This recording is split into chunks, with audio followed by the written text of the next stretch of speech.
Say it with me. Say it loud, y'all. Say it loud. Hey, say it loud.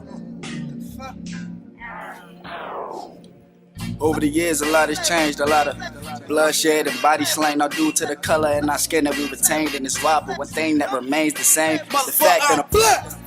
Black and I'm proud, baby. Said I'm black and I'm proud, motherfucker. I'm black. Black and I'm proud, baby. Said I'm black and I'm proud, motherfucker. I'm black. Black and I'm proud. Greetings, everybody. I go by the name of Fish Basquiat, and this is Black Urbanity. Right now, I'm sitting with my brother Rashad Staton. How you doing today, brother? Blessed. Thanks for the opportunity. Awesome, man. Glad you came out. So right now we seem to be in this era where people either don't want to vote, don't know who to vote for, don't even know what voting is. So I just have a couple of questions that I might like to ask you to kind of shed some light on a couple of things for this millennial generation. With that? Let's work. All right, it's a bet. All right, so my first question is, a lot of people are unaware of the Hip Hop Caucus, right? A lot of people are unaware of the Respect My Vote campaign, which is say right across your shirt. So can you give a little bit of information and some background on the campaign as well as the Hip Hop Caucus? Yeah, so I was introduced to the Hip Hop Caucus formally this year, within the last few months, through a friend of mine that I work with, the Youth Commission. He leads the Baltimore programming for Hip Hop Caucus here in this region. So I support him and I support his initiatives, but I was already familiar with Hip Hop Caucus through its 8 years of existence, through its formation, through working with other organizations and other initiatives like Diddy's Vote or Die campaign, Jay-Z's Vote for Voices campaign, and two other initiatives that captained within the early 2000s. And it transcended into the Respect My Vote now. And you now see like artists like Vic Mensa. You have who else is there? Keke Palmer is one of the leading initiatives and celebratory icons that are leading this initiative.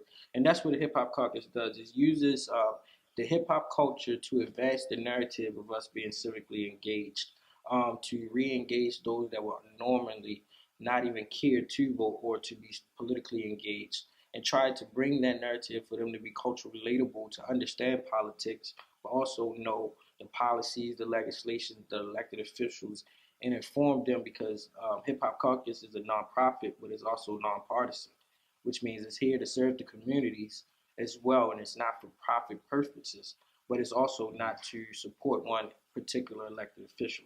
It's to just raise awareness and get people out there to actually vote. And that's why I support that initiative, because that's how important voting is for us.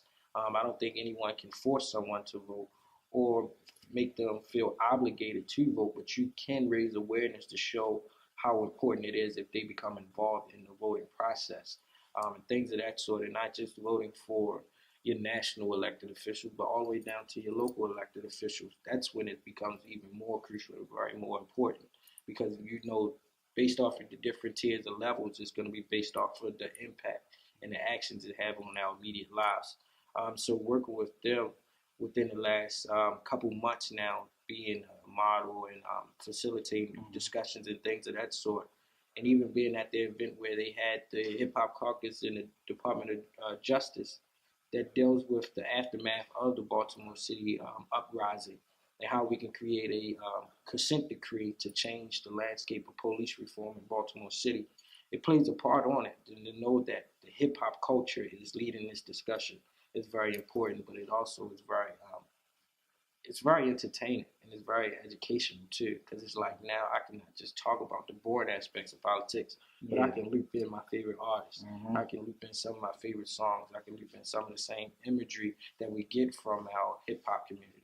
And that's what I like about Hip Hop Caucus, and that's why I support the initiative, because it's needed. Awesome. I agree.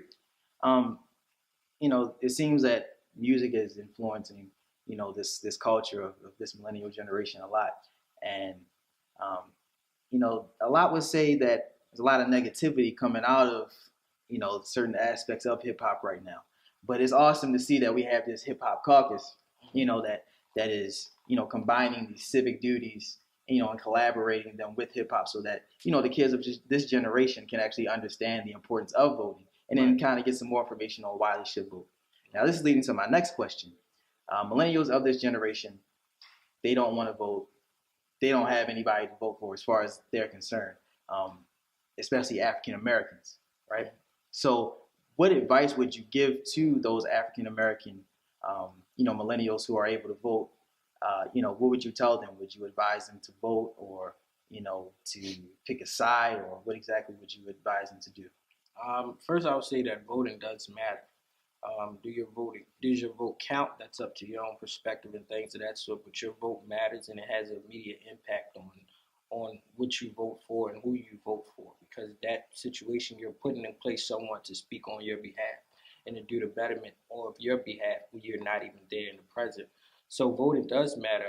And millennials are the most important figures in the demographic for this particular campaign. Right. Millennials will be the swing voters that can change who wins and who doesn't win.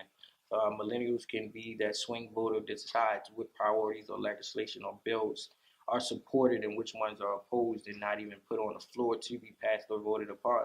Millennials are the most powerful generation that is coming into our country and our nation since the baby boomers, right? So we have to be conscious of this, and we have to be conscious of what they want and what they need. And myself being a millennial, I understand how important, how we differ from other generations because we're so technologically advanced. Right. We're exposed to so much information.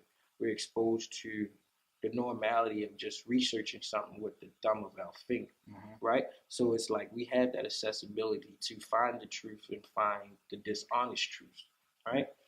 So with that being said, that's why you often see millennials not so eager to go and support one particular candidate because we're coming through watching other generations see how they've been sold a dream, right?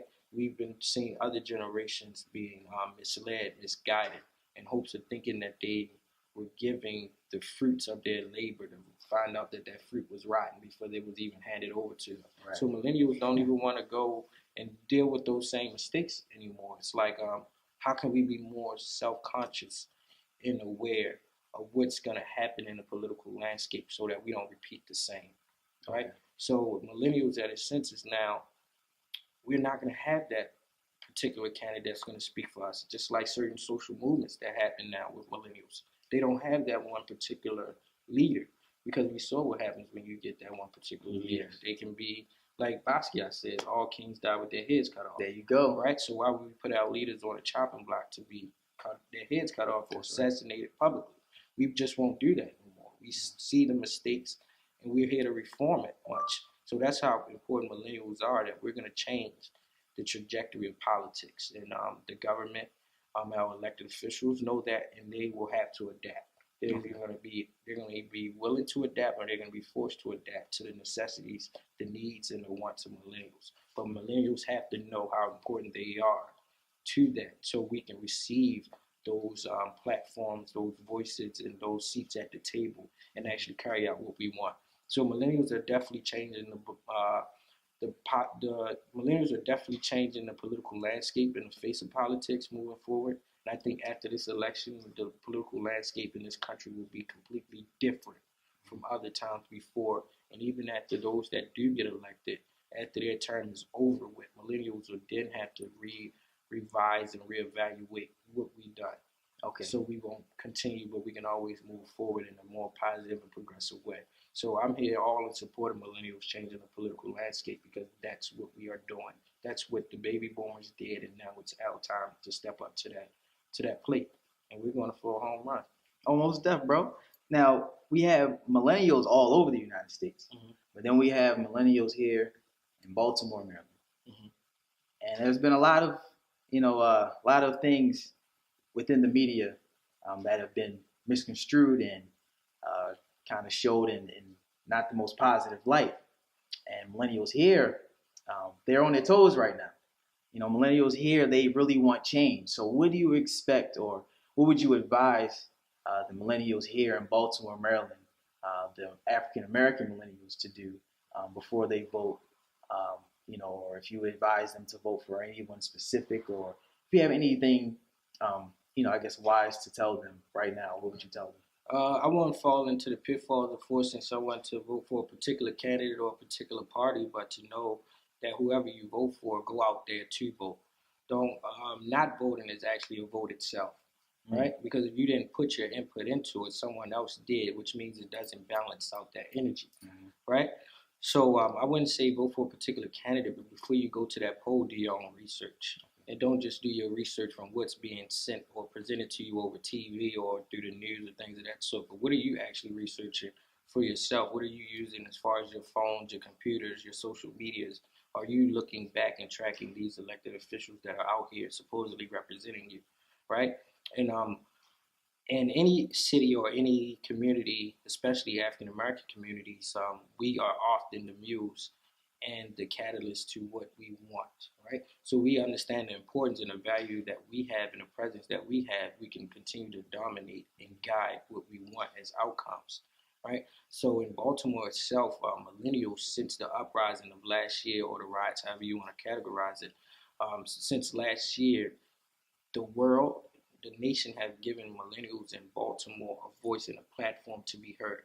So we have to take that in consideration and be mindful of what that can offer for us. And we saw the actions of that, how we had so many mayoral candidates that was unprecedented before running for office, because we sought out to say, let's find someone that speaks for all of us. And this can't be just one person. If it takes 20 candidates to run for one position, I'd rather that be than just giving us two candidates and have to pick from the lesser of two evils. So we saw that even from a local standpoint. But also we're seeing it now as city council candidates now, having 8 newly elected city council candidates that are going into our city council says a lot now, because now it changes our city council politics and landscape, because now we have those that are under the age of 35, all 8 of them under the age of 35 years old, plays a part into how they will see and how they will want to change the trajectory of Baltimore politics, from the funding to the support of certain programs, initiatives, to the closings of certain licenses and things of that sort for businesses. It's all going to play a part on that, but it's going to play a part from a younger perspective. You've given us a lot of information today. We really appreciate you coming out. But do you have any final words for our viewers, specifically for our millennials, as far as voting or just anything that's on your mind? Yeah, I live by the motto of Tupac Shakur, and that's the dope thing about like millennials, right? I live by the mantra of like, I may not change the world, but I'll spark the mind of those who will. So I think if anybody else's walk of life, if you can't change the world yourself, do your part into changing or enlightening someone else who may want to change the world, right? So that's what I do, and that's how I carry out my actions. And I just encourage everyone to not be good, but strive to be great. You know, greater people are the ones that we remember all the time. They're the ones that remember the legacies. But those that are good can often fall off and become those that are bad or mediocre. Mediocrity never gets us anywhere. And if we settle for mediocrity, even to the political landscape and civil engagement, we can never strive and attain greatness because we settle for mediocrity.